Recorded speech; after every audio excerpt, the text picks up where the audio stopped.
Waktu kami masih kecil, kami dibawa naik pesawat ke luar negeri, dan itu merupakan pengalaman pertama bagi kami. Segala sesuatu terlihat asing, tidak biasanya. Tapi kami tidak merasa takut atau khawatir, justru kami sangat excited, sangat senang. Itu terjadi karena orang tua kami selalu di sisi kami. Apakah saat kami duduk di pesawat, saat antri di imigrasi, saat hendak membeli makanan, di mana saja dan kapan saja, orang tua kami selalu menyertai kami. Sehingga walaupun kami berada di luar negeri, kami yakin bahwa semua pasti baik-baik saja, dan memang semuanya sangat baik. Sebenarnya demikianlah Tuhan Yesus bagi kita. Dialah Bapa kita. Hanya saja Ia tidak tampak dengan mata badani kita, melainkan dengan mata iman. Kalau saja kita dapat senantiasa menyadari dan mengingat bahwa Tuhan di sisi kita, bahkan Tuhan di sekeliling kita, Tuhan di dalam kita, Tuhan tidak pernah meninggalkan kita, maka kita tahu bahwa kita tidak perlu takut dan khawatir dalam menghadapi apapun. Khususnya menghadapi hal-hal yang belum pernah kita hadapi sebelumnya. Karena kita mengerti bahwa Tuhan akan memberi pimpinannya dan Ia tidak lalai dalam menepati janjinya bagi kita. Saat ini kita bersama-sama menghadapi situasi yang belum pernah kita hadapi sebelumnya.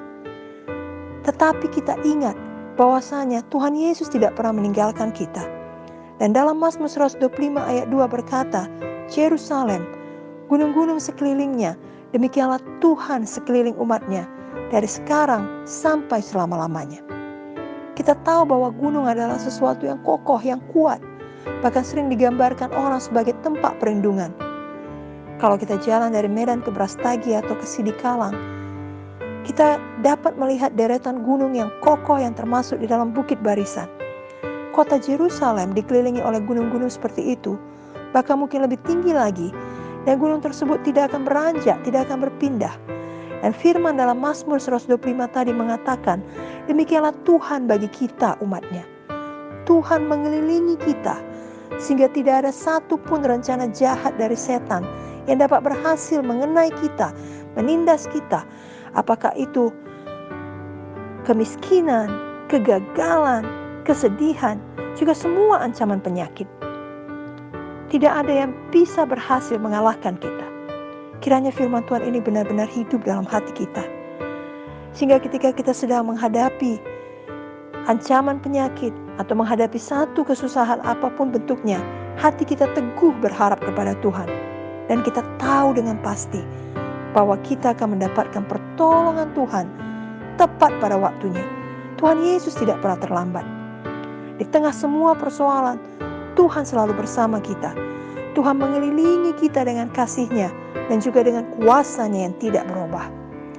Namun kita sendiri harus menyadari bahwa benar Tuhan di sekeliling kita. Dan itu bukan berarti semua harus berjalan dengan lancar.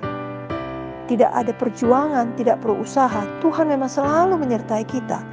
Tapi ada bagian kita. Tuhan mau kita beriman. Itu berarti ada perjuangan, ada ketekunan, ada tindakan iman. Tuhan mau kita juga bertumbuh menjadi dewasa rohani melalui pengalaman-pengalaman yang baru setiap harinya. Sama seperti orang tua kami yang menyertai kami pada saat kami keluar negeri pertama kali. Tapi kemudian di banyak kesempatan berikutnya, ketika kami pergi lagi bersama, mereka membiarkan kami untuk belajar dari semua pengalaman baru. Supaya seiring dengan waktu, kami terus bertumbuh menjadi lebih mandiri. Demikian juga kita saat menghadapi kesusahan, ancaman, serangan penyakit. Jangan takut, jangan heran, jangan kecewa. Walau kelihatannya kita sendirian, tapi sebenarnya kita tidak pernah sendirian. Tuhan Yesus selalu ada bersama kita, mengelilingi kita, memberikan kekuatannya kepada kita. Sebabnya, mari kita tetap maju dengan iman. Mari kita tetap tekun, tetap teguh, tetap yakin kepada firman-Nya. Memang sangat nyaman bila kita sebagai anak Tuhan tidak usah mengalami semua kesusahan, ancaman penyakit, tekanan penyakit. Akan sangat nyaman bila kita dapat beroleh semua jawaban dengan cepat, dengan instan. Kita segera dibebaskan dari masalah penyakit kita, begitu saja. Semua kita mau kalau doa kita langsung dijawab Tuhan. Misalnya kalau kita meminta kesembuhan atau meminta bisnis kita lancar, atau sekedar meminta jangan kena lampu merah sepanjang perjalanan ke kantor, jangan kena macet sehingga tidak terlambat.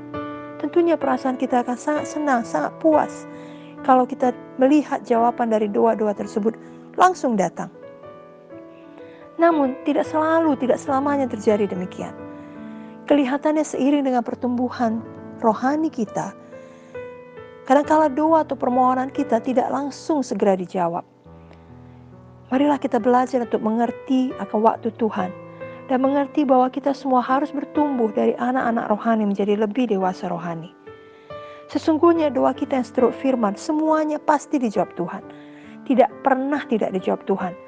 Tapi bukan pada waktu yang kita inginkan, melainkan pada waktu yang terbaik bagi kita sesuai dengan kehendak Tuhan. Itu sebabnya bagian kita jangan pernah menyerah, jangan pernah putus asa. Bila ada doa yang dalam tanda kutip kelihatannya belum dijawab Tuhan, bila ada pergumulan yang belum selesai, bila ada masalah yang belum dapat jalan keluarnya, tetapkanlah dalam hati kita untuk tekun dan untuk teguh beriman. Di dalam Mazmur 23 ayat 4 dalam bahasa Inggris dikatakan, even though I walk through the valley of death, yang berarti sekalipun aku melewati lembah kekelaman. Jadi di dalam hidup kita di dunia ini akan ada lembah kekelaman, tapi berita baiknya kita tidak tinggal di sana, kita hanya melewatinya saja. Itu tidak untuk selama-lamanya. Selama kita berjalan melewati lembah kekelaman itu pun, Tuhan Yesus tidak pernah meninggalkan kita.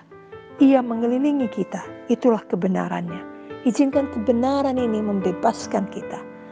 Adakah hari ini kita sedang di dalam lembah kesedihan atau lembah penyakit, lembah persoalan, lembah ketakutan?